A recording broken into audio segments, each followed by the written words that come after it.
Oh my goodness.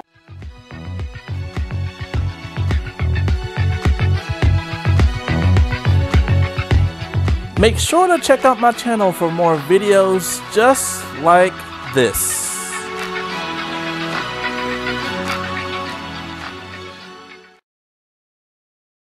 What's going on, people? It's your boy, Mr. Bucket List, and today I'm trying something a little bit different. It's why you should try solo traveling, the theme park edition. So I hope this gets a good conversation going. If you all feel like you like the video, if you got any commentary about it, please leave some comments below.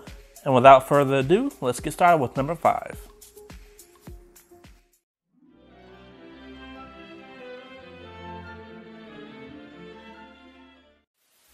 For number 5, you do not have to plan things out. So let me give you an example. Say if you want to get on a ride, you got 6 people with you, the roller coaster holds 4, or 4 per car. They're going to give you the option to break it up or do 3 and 3. It's just kind of a hassle versus if you go by yourself, they're going to say, hey, it's an empty seat right there, or whatever the case may be, it's a lot easier. Not to mention, say if you want to go to a show, finding one seat versus finding a group of seats is going to be a little bit more difficult. Finding food, I mean, just any type of situation that you're going to do, it's always so much easier to have just one person. Now, the only exception, and this is even just a minor exception, there are some times where there's rides where it has to have multiple people. But I'll give you an example. I just went to Volcano Bay where they had family rides, and literally they will ask you if you wanted to ride with other people, and if you did, you usually can cut the line and get right on. So I mean, even in that case of scenario, I mean, it's so much easier if you're by yourself. You do not have to plan out your day. You can kind of just do as you please. On to the next one.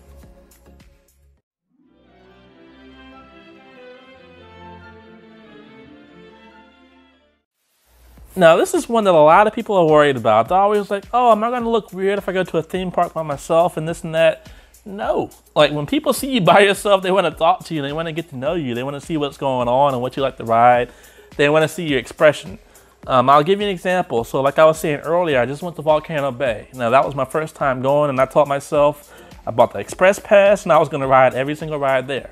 And I did, besides the one that I was too heavy for, which is ridiculous. But anyway, so I rode with a bunch of different families for the family rides, even though I was by myself. And it was little girls and their mothers and stuff, and they always just so excited to see my face when they heard I'd never been on the rides before. And that's pretty much how it is. I mean, of course, you'll either meet families or you'll meet other solo riders as well that literally just go to enjoy the parks because they're roller coaster enthusiasts like me and probably you that's watching this video. So I just want you to understand that going to the park solo, it doesn't mean that you're going to be by yourself the whole time. I mean, sometimes you'll have people that you ride once with, or sometimes you'll meet up with people who want to keep riding with you over and over again. So, I mean, it really just depends on what you're looking for. But at the end of the day, you'll never, ever have a ride where you're literally by yourself and you're looking weird and you're scared by yourself. As you all can probably hear from a lot of my videos that I've done, every time I've done a 4K video where I'm in the front row, I always go by myself. And people always are asking me, hey, you recording? Is this going to be on YouTube? And my name is such and such. They're always holding a conversation, which kind of pisses me off. But at the same time, I kind of like it because people literally want to kind of talk to you so you don't feel like you're by yourself. Now let's check out the next one.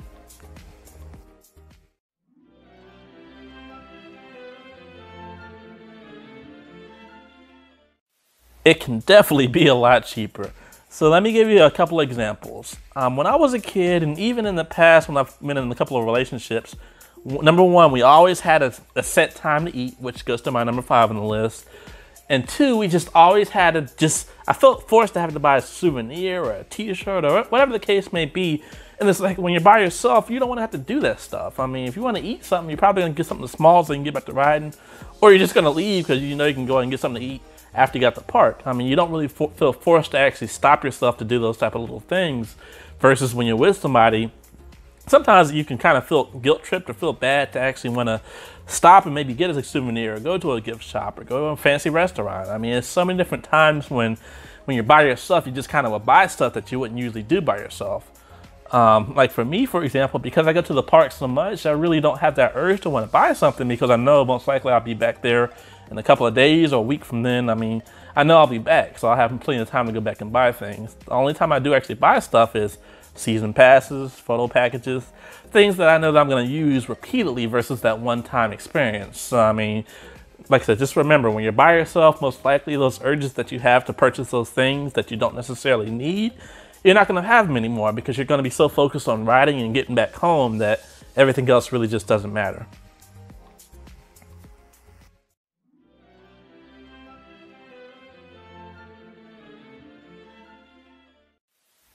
Priority access and the ease of it. Now I'll tell you the truth. So a lot of those front row videos that I've done that have been front row POVs, every single one of those have been on days when I went to parks by myself, because it's so much harder to get front row when you have a whole group of people, because then everybody would be doing that. So I mean, I literally have gotten asked to go to the front row so many times at so many different parks because I was by myself. For example, I was at Pandora doing the Avatar ride, the Flight of Passage, and I literally it was a 3-hour line, and literally about, I would say, the halfway point, there was this random cast member just walking through the line trying to find a single rider, and no one was a single rider but me. So they literally had me go through the employee line, well, employee backstage area, to get to the front of the line because that was the easiest and quickest way to get there. But that's just how it happens. I mean, when they see you by yourself, you're just like a prime target because they can easily fill any seat that they need. Not to mention, for some cast members or team members or whatever type of park you're going to, they just want to make sure that you have a good experience. So usually if you're by yourself, they're going to give you the best tips. Like when I went to Universal, for example, I asked them on the Gringotts ride, I was like, what's the best ride I can go on, what's the best seat I can go on, because that's how slow it was. And they were like, okay, sit right here. It's going to be an amazing experience. Don't sit in the front row. And so I did it, and they were right. And so, I mean, you kind of get that one-on-one time when you're by yourself because they realize you're not with a big group and they just need somebody to talk to.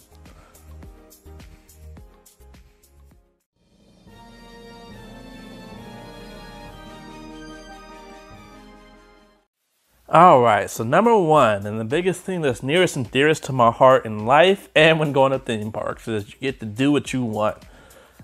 So let me give a quick story. As a kid, every time my family would go to this water park that was in Greensboro, North Carolina, called Wet n Wild, the first thing my mom would make us do is sit down and eat. Even if we weren't hungry, we would have to eat. And then we would have to sit and wait for the food to burn off. And I hated it. I was like, I can't wait to start coming to a park as an adult or as a teen, whatever the case may be. And then when that started happening, I would have friends that were too scared to go on rides, or they were too heavy, or they just didn't want to go because they didn't like. It was always an excuse, and I always felt held back. Even one of my ex-girlfriends, I want to take her to Discovery Cove, which is my favorite water park in the world. And she was like, oh, I don't want to go because I don't like the way fish look. And it tore me to pieces. I was so pissed. I'm like I literally want to take you here and just have this amazing time, and you don't want to go because you don't like some fish. And so I mean, every single time, and even with my family now, as much as I love them, they want to take breaks, they want to take naps because they're just too tired. And it's just like, I hate it. Like, if I'm ready to go, when I'm by myself as a solo person, I'm gone. It's like, I don't have to hold myself to go. At the same time, I don't have to slow myself down. So it's like, when you go by yourself, like I said, not only are you getting front row, not only are you saving money, I mean, you're getting good access on the rides, you're meeting other people. You don't have to plan things out, but you get to do what you want. I mean, I don't know how else to make that sound better to you. I mean, just imagine if you have a checklist of things you want to do, and then at a certain time you want to leave. That is possible when you go by yourself. When you're with other people, things are going to happen. I mean, with my most recent ex, the girl, I can't stand her for the person that she is, but the thing that she used to piss me off the most when we used to go to theme parks is, if a ride was scary to her before we would get on, 5 minutes before we would get on, she would start screaming and crying and just acting like a baby. And I don't have kids, but it literally felt like I was taking a grown baby with me, and I just hated it. So, I mean, ever since then, when me and her broke up, I was like, you know what, I'm doing this solo thing and I'm enjoying it. So I don't want to go too much into it, but like I said, you get to do what you want. So anyway, I hope this helps you all sway your decisions to at least try it one time. I'm sure there's other reasons why you should want to do it, but this is my top 5. Thanks for watching the video, and I really appreciate it, and I hope you check out my channel. I plan to do a lot more solo travel and things on here. I've got a lot already if you will go ahead and check it out. But again, I'll see you all next time. It's your boy, Mr. Bucket List. Peace.